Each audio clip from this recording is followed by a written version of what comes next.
নমস্কার বন্ধুরা, আজ আমি বানাবো পায়েস বা পরমান্ন। যে কোনো শুভ অনুষ্ঠানে আমাদের সকলের বাড়িতেই পায়েস রান্না হয়ে থাকে। আর এই পায়েস বা পরমান্ন আমি কিভাবে বানাই সেটাই আজ আপনাদের সাথে শেয়ার করব। আসুন দেখে নিই রেসিপিটি। আমার রেসিপিটি যদি ভালো লেগে থাকে তাহলে অবশ্যই রেসিপিটিকে লাইক ও চ্যানেলটিকে সাবস্ক্রাইব করে দেবেন। পায়েস বানানোর জন্য আমি নিয়েছি 100 গ্রাম গুঁড়ো দুধ, আর নিয়েছি 100 গ্রাম বাতাসা ও 50 গ্রাম চিনি, 100 গ্রাম গোবিন্দভোগ চাল, দুটো তেজপাতা মাঝখান থেকে ফাটিয়ে নিয়েছি, আর নিয়েছি কাজু ও কিশমিশ। কাজু কিশমিশের পরিমাণটা আপনারা আপনাদের প্রয়োজন অনুযায়ী নেবেন। আর নিয়েছি 3 পিস ছোট এলাচ, এলাচটা আমি মাঝখান থেকে ফাটিয়ে নিয়েছি। আর নিয়েছি 1 লিটার গরুর দুধ। আপনারা কিন্তু যে কোনো প্যাকেটের দুধ এখানে ব্যবহার করতে পারেন। চালের ওপর দিয়ে দিচ্ছি 1 চামচ ঘি। ঘিটা চালের সাথে ভালো করে মাখিয়ে নেব। চাল আমি আগে থেকেই পরিষ্কার জলে ধুয়ে রোদে শুকনো করে রেখেছি, তাই আর চাল ধুলাম না। গ্যাসের ফ্লেম অন করে দিয়েছি। পায়েসের দুধটা আমি ছেঁকে নিচ্ছি, কারণ দুধের মধ্যে ময়লা থাকতেই পারে। দিয়ে দিচ্ছি ফাটিয়ে রাখা তেজপাতা ও ফাটিয়ে রাখা এলাচ।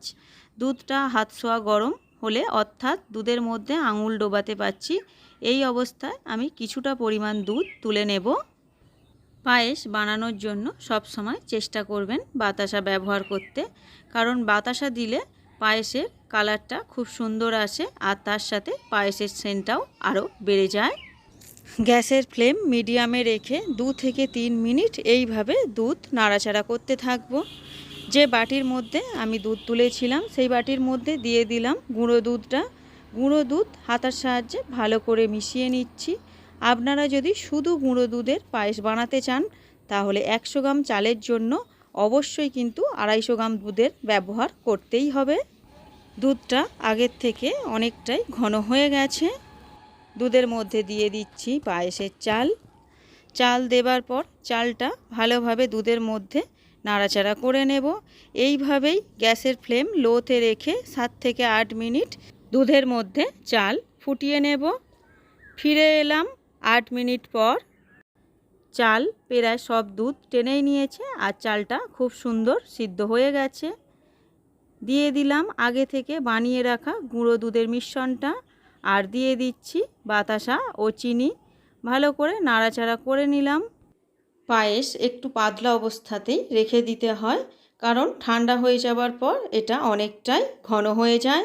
দিয়ে দিলাম কাজু কিশমিশ। কাজু কিশমিশ ভালো করে পায়েসের সাথে মিশিয়ে নেব। এই অবস্থায় গ্যাসের ফ্লেম বন্ধ করে ঢাকা দিয়ে 10 মিনিট রেখে দেব। ফিরে এলাম 10 মিনিট পর।